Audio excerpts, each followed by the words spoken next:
तुमच्या जाहिरातीसाठी एक संधी मोठ्या प्रेक्षकांपर्यंत पोहोचवा। व्यवसाय असो किंवा इव्हेंट, विकासनामा सोबत जाहिरात करा। स्क्रीनवरील नंबरवर आजच संपर्क करा। विकासनामा, तुमचा आवाज, तुमची जाहिरात। तसंच विकासनामाला सबस्क्राइब करा आणि अपडेटेड रहा। नमस्कार, मी विकास मेरकर। विकासनामा डिजिटल प्लॅटफॉर्म मध्ये आपलं सर्वांचं स्वागत। चर्चा करतोय राज्याच्या राजकारणासंदर्भामध्ये। राज्याचे वनमंत्री गणेश नाईक हे ऍक्शन मोडवर आलेले आहेत, कारण त्यांनी सभागृहामध्ये दमदार भाषण करताना दिसून येते। सध्या बिबट्यांचा प्रश्न जो आहे विधानसभेत, विधान परिषदेत विचारला जातो।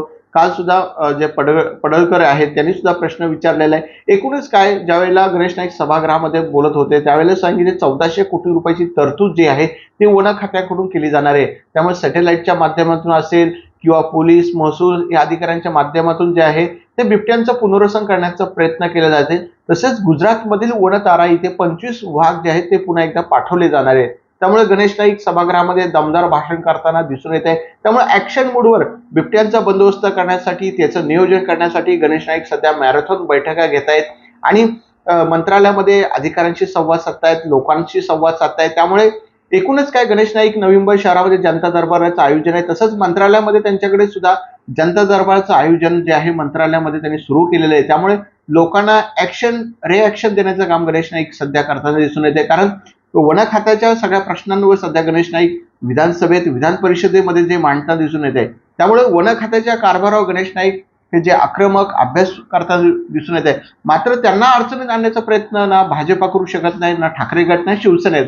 कारण कुठल्याही सदस्यांनी असे गणेश नाईकांना अडचणीत आणण्यासाठी किंवा बिबट्यांच्या प्रश्नांवर एक टीका टिप्पणी जी आहे ती कुठेही सभागृहामध्ये दिसली नाही, हे महत्वाचा मुद्दा आहे। म्हणजेच कारण ज्या पद्धतीने बिबट्यांचे हल्ले होत आहेत, पण गणेश नाईकांना अडचण आणण्याचा प्रयत्न कुठल्याच पक्षाकडून केला गेला नाहीये। कारण गणेश नाईकांचे राजकीय संबंध आणि ते वन खात्याशी असलेले संबंध, प्रश्नांवर झाडं लावण्याचं, समृद्धी महामार्ग असेल किंवा वेगळ्या महामार्गावर आता झाडं लावण्याचं लक्ष गणेश नाईकांनी केलेलं आहे।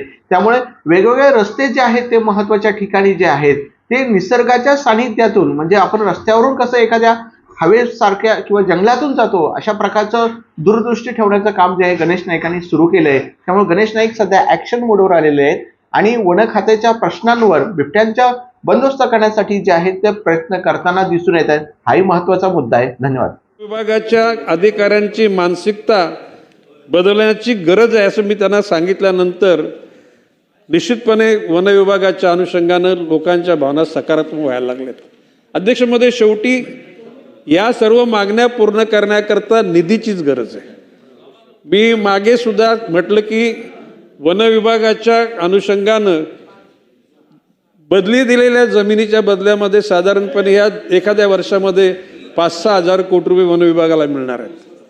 वन विभागाचे FDC मधून येणारे असलेल्या संपत्तीच्या अनुषंगानं आणखी 6,000 कोटी रुपये कर्ज घेणार आहोत आणि 2,000 जनरल फंड, म्हणजे साधारणपणे 14,000 कोटीच्या माध्यमातून या ठिकाणी असलेल्या बिबट्यांचे हल्ले, वाघांचे हल्ले, बिबट्यांचं रक्षण, बिबट्यांची असलेली एकूण दहशत या सर्व करण्याकरता सॅटेलाइटच्या माध्यमातून, आर्टिफिशियल इंटेलिजन्सच्या माध्यमातून त्या ठिकाणी उपाययोजना केली जाईल। आजच्या क्षणाला वन विभाग, महसूल विभाग, पोलीस विभाग या सर्वांच्या मदतीनं, NGOच्या मदतीनं, लोकप्रतिनिधींच्या मदतीनं या ठिकाणी लोकांमध्ये जागरूकता निर्माण करण्याचं काम सुरू झालेलं आहे।